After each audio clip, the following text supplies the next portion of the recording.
Namaskar, good evening. World Today is a new show on DD India, which will, from here on, be your daily window to the world.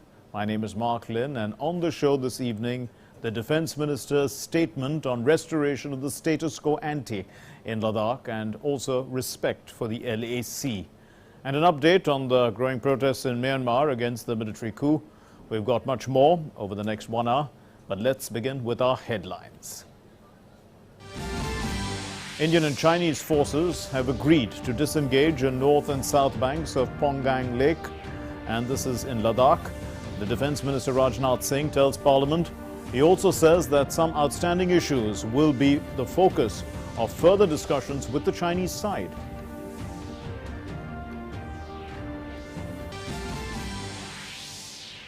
The Union IT and Communications Minister Ravi Shankar Prasad says that social media has a big role in Digital India program, but if misused for violence, for fake news, strict action will be taken.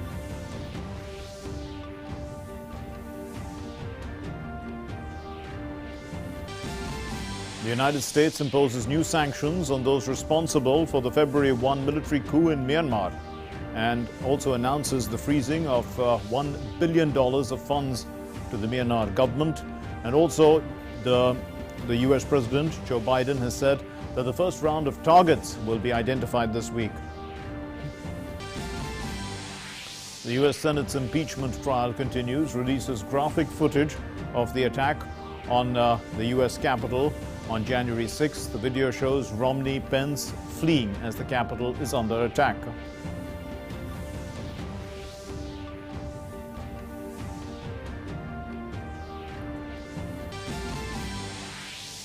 COVID-19 cases worldwide cross 10 crores, 79 lakh mark in fact.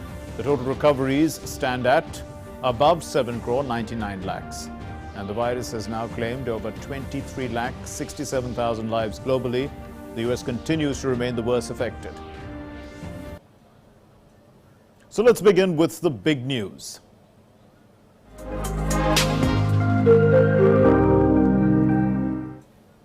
And the big news is that the Indian and Chinese forces have agreed to disengage in north and south banks of Pangong Lake in Ladakh. The Defence Minister Rajnath Singh said today in Parliament, giving details of a breakthrough after a protracted standoff and several rounds of talks between military commanders and diplomats. He informed the House that the decision to disengage is being implemented and both the nations have agreed to follow it. Rajnath Singh gave the details of the disengagement in his statement. First, both parties must agree on the LAC and respect it. Also, secondly, there shouldn't be an attempt to change the status quo unilaterally by any party. Thirdly, all the compromises, they should be completely agreed upon by both parties. That's what the Defence Minister said. Here's what he said. Listen. हमारे इस approach तथा sustained talks के फलस्वरूप चीन के साथ Pangong lake के north एवं साउथ बैंक पर डिसएंगेजमेंट का समझौता हो गया है और इस बात पर भी सभापति महोदय इस बात पर भी सहमत हो गई है कि पैंगोंग लेक से पूर्व पैंगोंग लेक से पूर्ण डिसएंगेजमेंट के 48 आवर्स के अंदर सीनियर कमांडर स्तर की बातचीत हो तथा बाकी बचे हुए मुद्दों पर भी हल निकाला जाए। सभापति महोदय, पैंगोंग लेक एरिया में चीन के साथ डिसएंगेजमेंट का जो समझौता हुआ है उसके अनुसार दोनों पक्ष फॉरवर्ड डिप्लॉयमेंट को phased, coordinated and verified manner में हटाएंगे। चीन अपनी सेना की टुकड़ियों को नॉर्थ बैंक में फिंगर 8 के पूरब की दिशा की तरफ रखेगा और इसी तरह भारत भी अपनी सेना की टुकड़ियों को फिंगर 3 के पास अपने permanent base Dhan Singh Thapa post पर रखेगा। इसी तरह की कार्रवाई साउथ बैंक एरिया में भी दोनों पक्षों द्वारा की जाएगी। ये कदम आपसी समझौते के तहत बढ़ाए जाएंगे तथा जो भी निर्माण आदि दोनों पक्षों द्वारा अप्रैल 2020 से नॉर्थ एंड साउथ बैंक पर किया गया है उन्हें हटा दिया जाएगा और पुरानी स्थिति कायम कर दी जाएगी। सभापति महोदय, यह भी तय हुआ है कि दोनों पक्ष नॉर्थ बैंक पर अपनी सेना की गतिविधियां, जिसमें परंपरागत स्थानों की पेट्रोलिंग भी सम्मिलित है, को अस्थायी रूप से स्थगित रखेंगे। पेट्रोलिंग तभी शुरू की जाएगी जब सेना एवं राजनयिक स्तर पर यानी डिप्लोमेटिक लेवल पर आगे बातचीत करके समझौता बनेगा। इस समझौते पर कार्रवाई कल से नॉर्थ एंड साउथ बैंक पर प्रारंभ हो गई है। यह उम्मीद है इसके द्वारा पिछले साल के गतिरोध से पहले जैसी स्थिति बहाल हो जाएगी। सभापति महोदय, मैं इस सदन को आश्वस्त करना चाहता हूं, इस बातचीत में हमने कुछ भी खोया नहीं है। सभापति महोदय, Well, Rajnath Singh also stated that the Indian forces acted with courage, valor, and they displayed exemplary grit and determination to ward off any danger to the sovereignty of the country. He said that China has been made aware that India wants a lasting solution to the issue based on three broad topics. पिछले वर्ष से military and diplomatic level पर चीन के साथ हमारा संबंध बना रहा है। इस बातचीत में हमने चीन को यह बताया है कि तीन सिद्धांतों के आधार पर हम इस समस्या का समाधान चाहते हैं। फर्स्ट, दोनों पक्षों द्वारा एलएसी को माना जाए और उसका आदर किया जाए। दूसरा, किसी भी पक्ष द्वारा यूनिलेटरली स्टेटस को बदलने का प्रयास न किया जाए। तीसरा, सभी समझौतों का दोनों पक्षों द्वारा पूर्ण रूप से पालन किया जाए। The defense minister further said that high-level meetings have taken place and China has been made aware that peace and tranquility are affected due to these incidents. चीन के द्वारा उठाए गए कदमों के कारण पीस एंड ट्रैंक्विलिटी पर प्रतिकूल असर पड़ा है। इसके फलस्वरूप चीन और भारत के संबंधों पर भी प्रभाव पड़ा है। उच्च स्तर पर चीन के साथ कई बार बातचीत के दौरान, जिसमें मेरे द्वारा चीनी रक्षा मंत्री के साथ पिछले सितंबर की बैठक और मेरे सहयोगी विदेश मंत्री श्री जयशंकर जी की चीनी विदेश मंत्री के साथ तथा हमारे एनएसए श्री अजीत जी डोभाल की अपने चीनी काउंटर पार्ट के साथ बातचीत शामिल है। हमने स्पष्ट कर दिया है सभापति महोदय कि यह अत्यंत आवश्यक है कि एलएसी के सभी फ्रिक्शन पॉइंट पर डिसएंगेजमेंट किया जाए ताकि पीस एंड ट्रैंक्विलिटी पुनः स्थापित हो सके। And so let's recap in English what the Defense Minister Rajnath Singh said. So let's take a look at this video wall behind me and we'll put into context what he said. Rajnath Singh has said on disengagement that both India and China will remove the forward deployments in a phased, coordinated and in a verified manner. The Indian troops will pull back to their permanent Dhan Singh Thapa post, which is near Finger 3. China will keep its troops. In fact, China will keep its troop in east direction. This will be on Finger 8 and that's on the north bank. And a similar agreement will be done in the south bank. So whatever construction has been done since April of 2020, that's when the standoff started in the north and in the south bank, these will have to be removed. The old situation will be brought back. So that is status quo ante in a sense. And also, it has been decided that activities by both the sides, Indian and Chinese troops, they will be further restricted because patrolling will start only after the diplomatic talks between these two sides starts once again. So the 3 points that Rajnath Singh raised are important. He said that India has informed China about resolving these issues based on these 3 points, and these 3 points are: both India and China should follow and respect the line of actual control, the LAC. And no one should unilaterally change the status quo. All the rules should be followed by the troops of both the countries. So that in a nutshell is what the Defense Minister said. Anshuman Mishra is going to be joining us. Anshuman Mishra is our correspondent in Beijing and he is going to be joining us in a moment now. Anshuman, are you with us? Yes, Mark. Yes, okay. So what's the official reaction then from the Chinese side?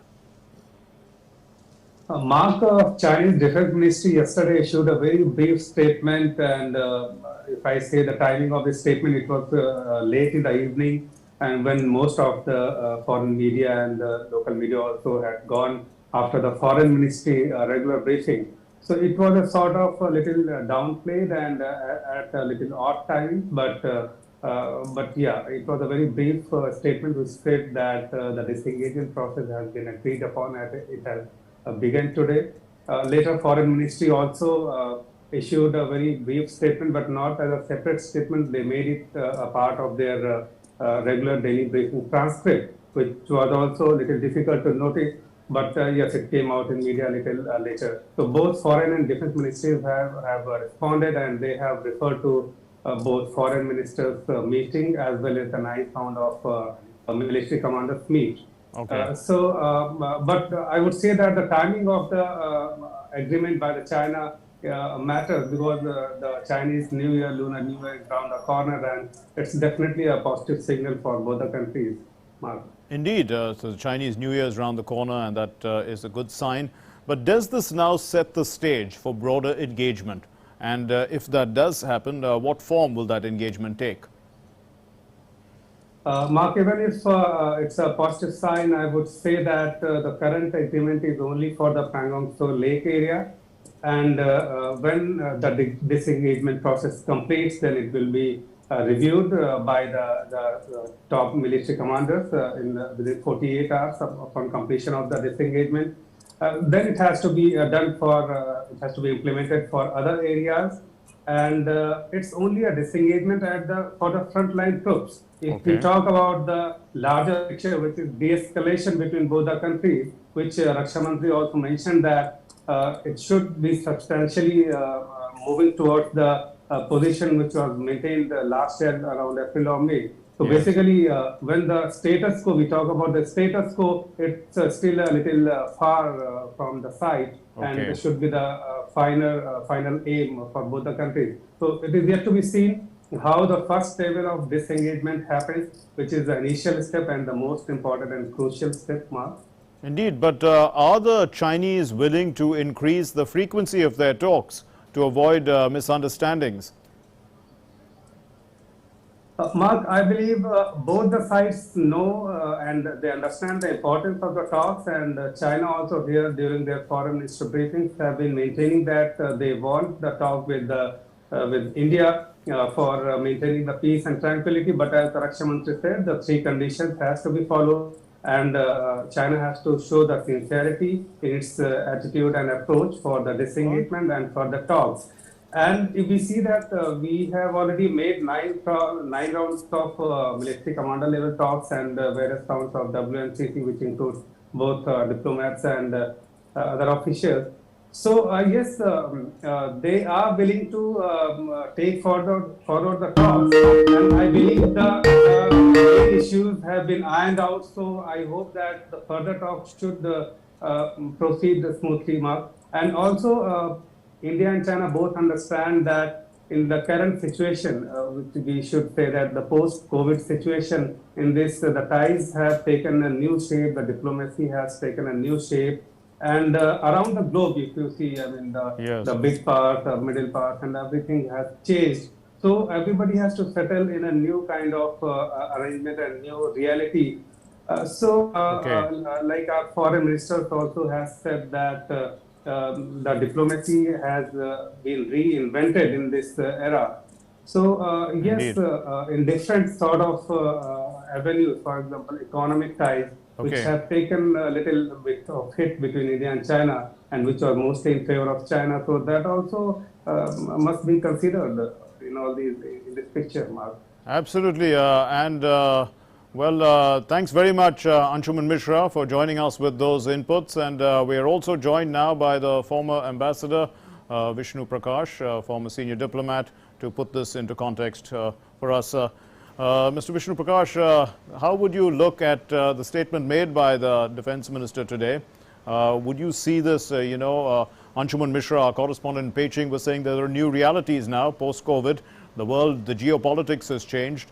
Would you see this as China, beginning to realize that militarily India is not a small power, and it's not a power that can be pushed around, and also diplomatically, India has raised its profile? Mark, greetings. it is certainly a fact that China thought that they would stage the misadventure and get away with that quickly. That did not happen. They have been surprised by the not only strong resistance that India put up, but the initiatives taken by our armed forces, which are exceptionally brave. Their power, their staying power, their ability to rebuff Chinese misadventures have been amazing. Yes. So they have were certainly surprised, and at the end they realized that the misadventure was not helping them at all, and they have decided. The good sense seems to have prevailed, and they have decided to disengage, or the process has started. But Mark, let me be honest. Okay. I do not trust our northern neighbor. They are essentially an aggressive power. They are an expansionist power. And the best outcome of this misadventure has been that we have learned once again that we have to maintain eternal vigil, that this power cannot be trusted. And they have also understood that India is no pushover. So, we have to always remain prepared, because they do not mean well. They are a country which would like to see India as they would like to create problems for India. That I'm very clear about. Indeed. And what are the regional implications, Ambassador Vishnu Prakash, for what's happened? Disengagement has begun with no de-escalation, because one is wary about our northern neighbor, as you said. So we are always, watching out for any move that they are going to make. So in that sense, what are the implications for the neighborhood, for the region as such? Because India has been a net security provider in this region. Well, the neighborhood is watching this whole thing very carefully. And it has certainly been taken note that India is capable of taking care of its own security, its territorial integrity, and given the fact that China has shown aggression all around, but has rarely met with such stiff resistance and has been forced to roll back, I think there are lessons that have been drawn by the neighborhood. China has been trying to make entrees into South Asia. That will continue, but hopefully they will now be more careful. For example, even in Nepal, they have learned that the way of doing business is not the right way of doing business. There is a pushback. So hopefully China will try to behave differently, will exercise restraint, but you never know. This country is cut from a different cloth, and one has to be very careful. Indeed, it's cut from a different cloth, Ambassador Vishnu Prakash, and post-COVID, I mean, China is probably facing the heat. It has been a country, we all know where the coronavirus originated. And do you feel that China is beginning to reassess its position, because it did utilize these last 10 months or during the COVID period to try and push its expansionist agenda, but probably failed? I don't think that they see it as a failure. In totalitarian regimes, the realization or introspection does not happen the way it happens in democratic regimes. Somehow I do feel that it's more of a tactical retreat on their part, or tactical adjustment on their part. And even as a result of the COVID situation, where the world over, the unfavorable rating of China has gone up. Look at the way they attempted to discredit India's vaccine. And now that they realize that the world over, India's vaccine is something that is wanted, and countries are vying with each other to get Indian vaccine, they have gone quiet. But their agenda remains to create a China-centric regional order, Asia order, and they are not likely to relent in a hurry. Okay, indeed. And if we look now at the post-COVID global geopolitics, would you see now that there's a new administration in the United States?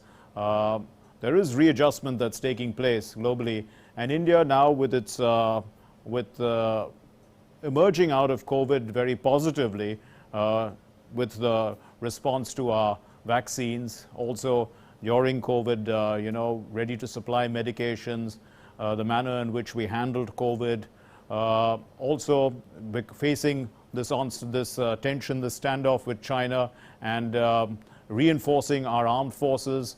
All this has added to India's profile globally. And how do you see, the post-COVID global situation? Absolutely right, Mark. I have no doubt that India's stock globally has been enhanced, both as a soft power, both as a country which walks the talk in terms of reaching out to not just the neighborhood but the community at large in times of distress, and also as a country which has displayed tremendous tenacity in the face of adversity. So all these certainly matter, and the fact remains that China has today got adversarial relationship or difficult relationship with practically all its neighbors: Japan, Australia, Canada, USA, in the South China Sea, so on and so forth, even with Bhutan. So there is a pushback, and it's not accidental that recently the French submarine was in South China Sea. So, and US naval assets are constantly in South China Sea. So, I think the Quad process will be strengthened. The Indo-Pacific concept will be strengthened. Right. And the democratic countries which mean well, which believe in the rule of law, not the rule of power, will gain ascendancy. Let us wait and watch. We have to stay the course. We have so far charted the course very well. Indeed. And I'm sure under the leadership of the Prime Minister, India will emerge even stronger in the crises, and her stock will go up further. Is there any, let's say, credence or sense in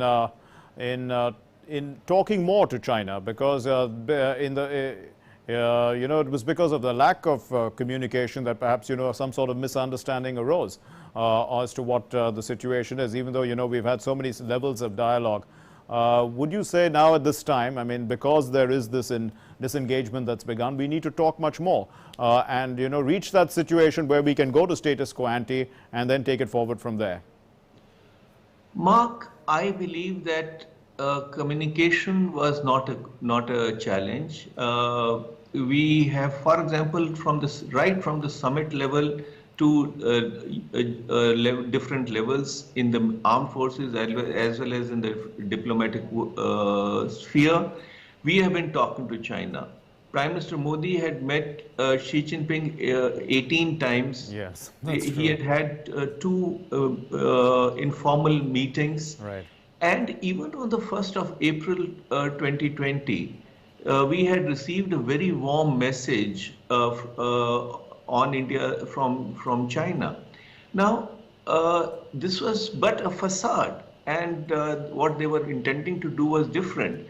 So, no, I don't think communication is an issue. And also, India has always believes in a dialogue. Diplomacy is the art of the impossible, which we all know. But unfortunately, our northern neighbor does not believe in dialogue, and believes that dialogue is a sign of weakness. Okay. So that is a fact. Yet it is a dialogue which eventually has helped in improving the situation. I'm keeping my fingers crossed and hoping that the de-escalation, the disengagement process works smoothly, and we can lower the temperatures and hopefully try to find a modus vivendi so that we can live together as neighbors and not have an antagonistic situation. I believe that is in the interest of both India and China. But let's see how China behaves. Henceforth, we will be even more careful. That I'm very convinced about. Ambassador Vishnu Prakash, thank you very much for enlightening us on the situation. Moving on then to our next story, which is from the Parliament, replying to a question in the Rajya Sabha. The Union Minister for Information Technology and Communications, Ravi Shankar Prasad, said that social media has a big role in digital India. And he also said that if the social media is misused or being used for violence, fake news, strict action will be taken. Let's listen to what he said.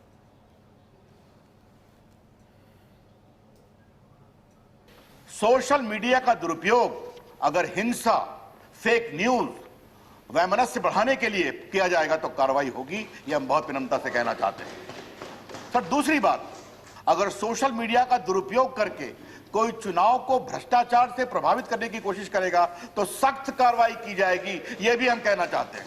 जहां तक आप fake news का सवाल है sir, मित्रवर Prakash ji यहां बैठे हुए हैं सर, एक फेक न्यूज को बस्ट करने का हमने प्लेटफॉर्म बनाया हुआ है और जो फेक न्यूज डालते हैं तुरंत उसका करेक्शन भी यहीं आ जाता है।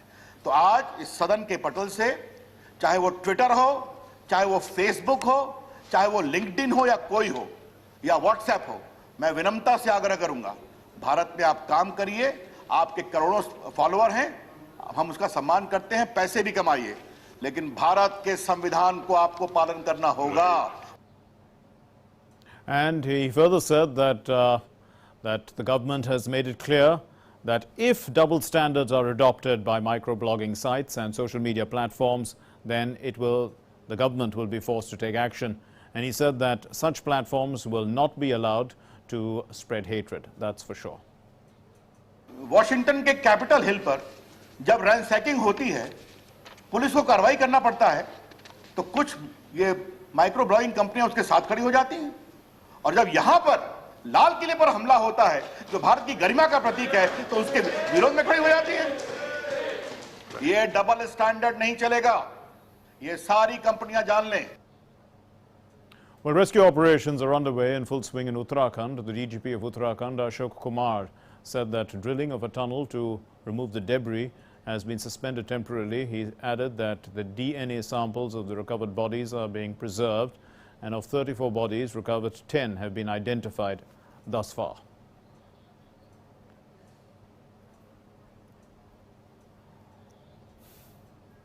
ये ड्रिलिंग के लिए जा रहे थे नीचे 12 मीटर, वो 6 मीटर प्लस पे जाके कहीं रुक गया काम, क्योंकि उसका ड्रिल टूटा है, तब उसको रिप्लेस करेंगे।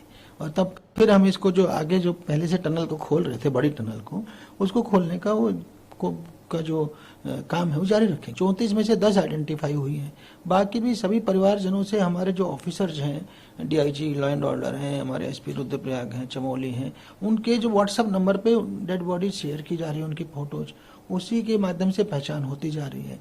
कुछ बॉडीज पहचान की स्टेट में नहीं है, तो डीएनए हम जो भी नहीं पहचानी जाएगी 100% का डीएनए रख रहे हैं, उसी के बाद उनका संस्कार किया जाएगा। The rescue operations have entered the 5th day following flash floods in Chamoli district of Uttarakhand, triggered by a glacier burst on Sunday. Moving on then to other stories, the military government in Myanmar has stepped up actions against leaders of Aung San Suu Kyi-led National League for Democracy. A close aide of the ousted State Council Aung San Suu Kyi, Ko Tint Sway, was arrested by the army on Wednesday. But the United States President Joe Biden has said that the U.S. is announcing a series of actions to impose consequences on the leaders of Myanmar of the coup there. Here's more. It's a major setback for Myanmar. President Joe Biden on Wednesday ordered new sanctions and called for military leaders to relinquish power and urged the release of political leaders as he announced the sanction on generals after the coup. The United States is imposing new sanctions on those responsible for February 1st military coup in Myanmar and any entities linked to them. Biden said Washington would identify the first round of targets this week and would impose strong export controls as well as be ready to impose additional measures. The sanctions would be targeted at Myanmar's military leaders. Today, I again call on the Burmese military to immediately release the democratic political leaders and activists and that they're now detaining, including Aung San Suu Kyi, and she is, and also Win Myint, the president. The military must relinquish power it seized and demonstrate respect for the will of the people of Burma, as expressed in their November 8th election. So today, I'm announcing a series of actions that we're taking to begin imposing consequences on the leaders of the coup. The U.S. government is taking steps to prevent the generals from improperly having access to the $1 billion in Burmese government funds held in the United States. And today, I've approved a new executive order enabling us to immediately sanction the military leaders who directed the coup, their business interests, as well as close family members. We will identify at first round of targets this week, and we're also going to impose strong exports controls. We're freezing U.S. assets that benefit the Burmese government while maintaining our support for health care, civil society groups, and other areas that benefit the people of Burma directly. And finally, as protests grow, violence against those asserting their democratic rights is unacceptable, and we're going to keep calling it out. The people of Burma are making their voices heard, and the world is watching. We'll be ready to impose additional measures, and we'll continue to work with our international partners to urge other nations to join us in these efforts. Myanmar is on the edge. Protesters vowing to keep up demonstration against the last week's coup, even after a woman was shot and critically injured during clashes the previous day. The United Nations' main human rights body is set to consider a resolution on Friday, drafted by Britain and European Union, that would condemn the military coup in Myanmar and demand urgent access to the country, reportedly. But China and Russia, members of Human Rights Council with ties to Myanmar's military, raised concerns in a public meeting this week over virtual voting at the Geneva Forum, required because of the pandemic. The UN Security Council last week called for release of elected leader Aung San Suu Kyi and others detained by the military, but stopped short of condemning the coup. All eyes are on Myanmar. Will the political crisis end anytime soon remains to be seen. Walter Day Desk, DD India. The impeachment managers of the Democratic Party continue to present their case before the Senate against the former president, Donald Trump. While they use imagery and they recount graphic details of the January 6 events on the Capitol, it still isn't clear whether they can sway 17 Republicans in their favor to get that 67% necessary to achieve their goal. Well, Trump's team, they have already said that his speech is protected under the First Amendment and that he is no longer the president, so removing him from office doesn't make any sense. Once again, the U.S. Senate's impeachment trial began releasing graphic footage of the attack on the U.S. Capitol on January 6th. It gathered steam on Wednesday with Democratic lawmakers as they mounted their case that former President Donald Trump incited an insurrection by exhorting thousands of supporters to march to the Capitol last month. The 100 senators, most of them were in the Capitol during the deadly January 6 assault. They sat through videos recounting in graphic detail the violence as Trump supporters sought to block the peaceful transfer of power, a hallmark of democracy. Representative Stacey Plaskett presented unreleased footage from security cameras in the Capitol building. One new clip showed Senator Mitt Romney, a Republican from Utah, running to safety after the mob breached the Capitol thanks to a last-minute warning from a Capitol police officer. That policeman, Eugene Goodman, has been praised for his quick actions on that day. Another new clip showed former Vice President Mike Pence being quickly ushered to safety along with family. Video began with the inside view as the mob, approaching from the outside, beats the windows and doors. The rioters first broke the window and the wooden beam, and a lone police officer inside responded. They begin to spray the first man who enters, but are quickly overwhelmed. Pence oversaw the formal certification of President Joe Biden's victory during the January 6 proceedings at the Capitol, despite pressure from Trump to halt the process. Finding him guilty would require a two-thirds majority, meaning that at least 17 Republicans would need to join the Senate's 48 Democrats and 2 independents in voting against Trump, who remains his party's most powerful figure even out of office. Trump is the only president to go on trial in the Senate after leaving office, and the only one to be impeached twice. He's just the 3rd president in US history to be impeached. Bureau Report, DD India. Well, let's now take a look at updates on COVID-19 from across the world.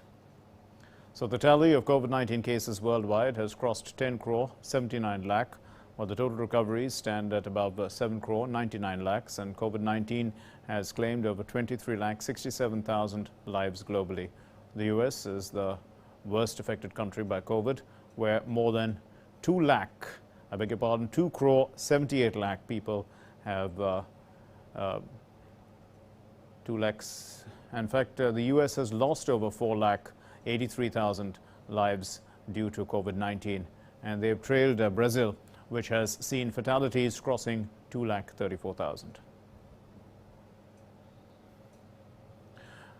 The World Health Organization's Strategic Advisory Group of experts on immunization, they have recommended the use of the Oxford University's AstraZeneca-made COVID-19 vaccine, the usage even in countries with coronavirus variants. So the panel said that the AstraZeneca's COVID-19 vaccine is safe and effective, and it should be deployed widely, including in countries where questions have been raised about AstraZeneca's the efficacy of the vaccine against the newly emerged variants of SARS-CoV-2 via coronavirus. In the interim recommendations on the shot, the panel has said that this vaccine should be given in 2 doses with an interval of 8 to 12 weeks, and they should also be used in people aged 65 years and older. AstraZeneca's COVID vaccine is in the final stages of review for a WHO emergency use listing and could receive approval by mid-February. We have made the recommendation that even if there is a reduction in the possibility of this vaccine having a full impact in its protection capacity, especially against severe disease, there is no reason not to recommend its use, even in countries that have the circulation of the variants. Well, Argentina has approved the emergency use of the Indian-made Covishield vaccine. The Indian ambassador to Argentina, Dinesh Bhatia, in a tweet said that the Argentine Drug Agency, ANMAT, has authorized the made-in-India Covishield vaccine for emergency use. He termed it as a step in the right direction to effectively address the pandemic.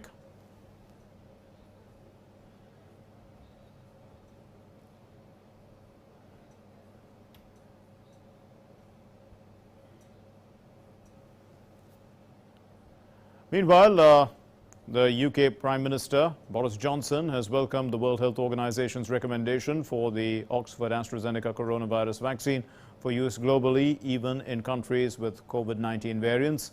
Johnson added that he was confident that the vaccines would get better and better at being able to tackle all variants.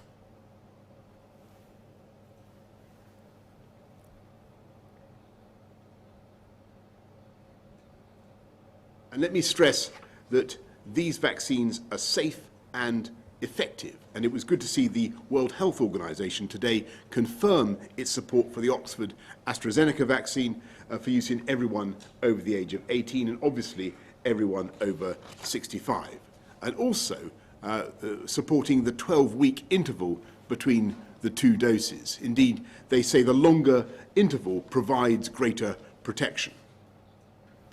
The European Commission President Ursula von der Leyen has acknowledged that failings on Wednesday in the EU's approval and also the rollout of vaccines against COVID-19.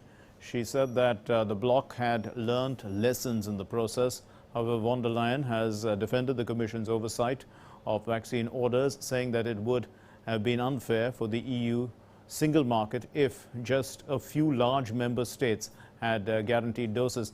The EU could also not have cut corners in its approval of the biological substances injected into people's bodies, even if this lost 3 to 4 weeks to rivals, she said.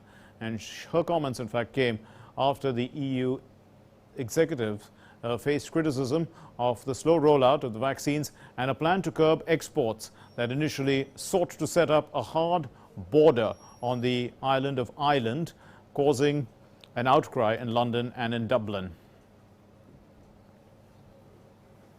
Germany has decided to extend COVID-19 restrictions until March the 7th, despite a gradual fall in the number of infections. Although Germany's Chancellor Angela Merkel and leaders of the 16 federal states have also agreed to ease the restrictions, Germany will reopen schools and hair salons. This is from March 1. And the threshold for a gradual reopening of the rest of the economy has been tightened, targeting an infection rate of no more than 35 new cases per 100,000 people over 7 days, down from 50 previously. The country has so far registered over 23,11,000 cases of the virus, with more than 63,700 fatalities so far. Shopping districts in Mexico City, they were overwhelmed by shoppers as the Mexican capital reopened after 2 months of COVID-19 induced closure. People queued outside stores from early in the morning. The authorities had earlier announced a reopening of retail shops from February 9, mandating shop owners to operate at 20% strength. For reopening retail shops, the authorities have also mandated shop owners to strictly adhere to COVID-19 protocols. With over 19,47,000 cases of coronavirus, the virus continues to ravage across the country, claiming over 1,68,000 lives in Mexico. And as the world is still grappling with the COVID-19 disease, despite the worldwide COVID-19 immunization programs, the virus has left many after effects on the entire mankind. But pets in Austria, they are relishing even the times of the pandemic. How? Take a look at this report. It's hairy times for Austrian hairdressers as they came out of lockdown this week, grappling with coronavirus testing and capacity restrictions.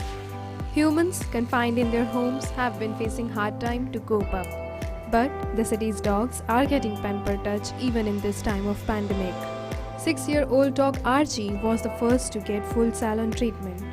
Archie seemed much satisfied as its owner considers her grooming as her priority. Dog salons were already allowed to remain open throughout last 3 lockdowns in Austria. And now there is no requirement for owners to show a negative coronavirus test result as they would at the hairdresser. This has pushed the business back to its earlier track. Bureau Report, DD India. Well, a quick look now at what's getting global attention.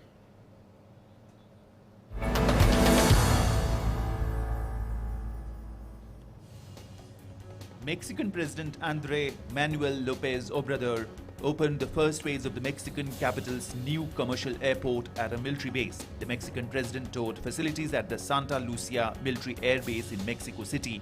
He said that the airport project worth $13 billion led to the creation of 74,819 jobs for building the new airport, which authorities plan to open on 21st March 2022.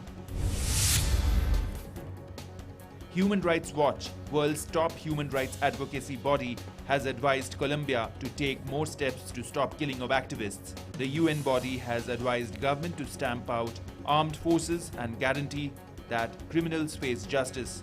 HRW has also advised Colombia to implement social programs.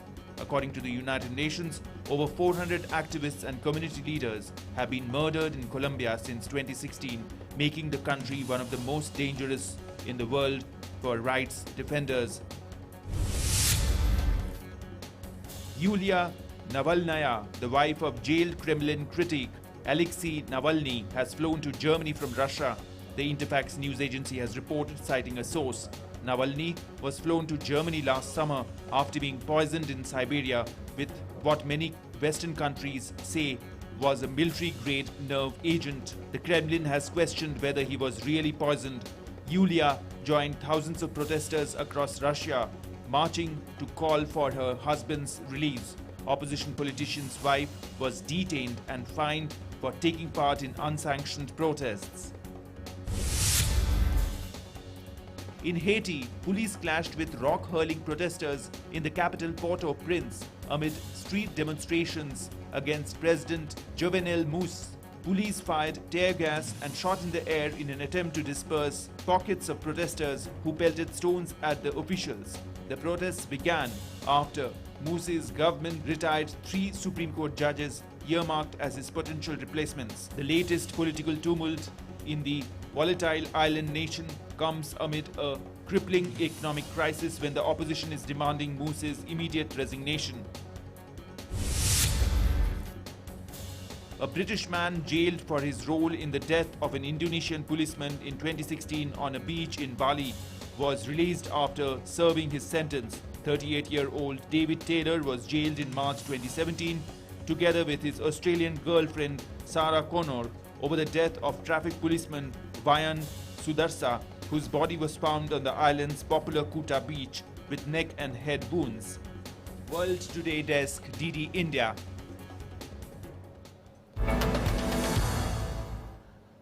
And let's now take a look at this day from the prism of history in Today in History.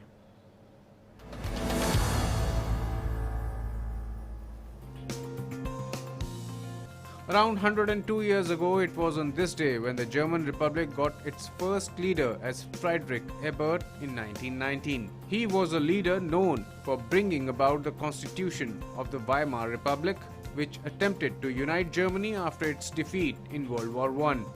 He served as the president of the Weimar Republic from 1919 to 1925. Known for her poems like Daddy and Lady Lazarus, renowned American poet and novelist Sylvia Plath committed suicide on February 11th in 1963 at the age of 30. Plath was one of the most admired poets of the 20th century. By the time she took her life at the age of 30, she already had a following in the literary community. She was famous for writing on topics related to death and despair. Some said her poetry reflected her pain of losing her father. It was on February 11th in 1975 when Britain got the first woman to head a British political party. The British Conservative Party, popularly known as Tories, chose Margaret Thatcher as its new leader. Later, she became the first woman to head a British political party after a landslide victory over the other 4 male candidates. At that time, she was serving as Secretary of State for Science and Education in Ted Heath's government. The man who led South Africa to its freedom, Nelson Mandela, was freed from prison on February 11th in 1990 after spending 27 years in Victor Verster prison near Cape Town. Mandela was first arrested in 1961 for treason but was acquitted soon. It was in 1962 when he was arrested again for leaving the country illegally. The trial against him began in 1964 and he was soon convicted. Mandela is remembered as the one who led a movement against South African apartheid. The world is facing one of the worst pandemics of history, but it was on February 11th in 2020 when the coronavirus pandemic was officially named as COVID-19 by the World Health Organization. COVID-19 is an acronym for coronavirus disease, whereas 19 represents 2019, the year when COVID-19 was first discovered. COVID-19 is also known as SARS-CoV-2. World Today Desk, DD India.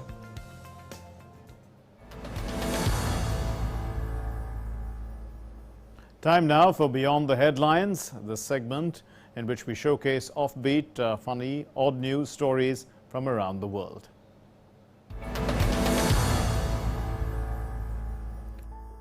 Iran is taking the treatment of autism to another level. A team of experts there have come up with Autism Room in the northwestern city of Qazvin to treat the patients. This facility is embedded with various artificially intelligent equipment that help to increase the subject's attention and concentration and decrease their stress and anxiety, helping them achieve a state of mental balance. The system also trains patients to carry out special exercises that level up their control over their body movement. Autism Room also allows ordinary people to experience the world of autism via a virtual reality.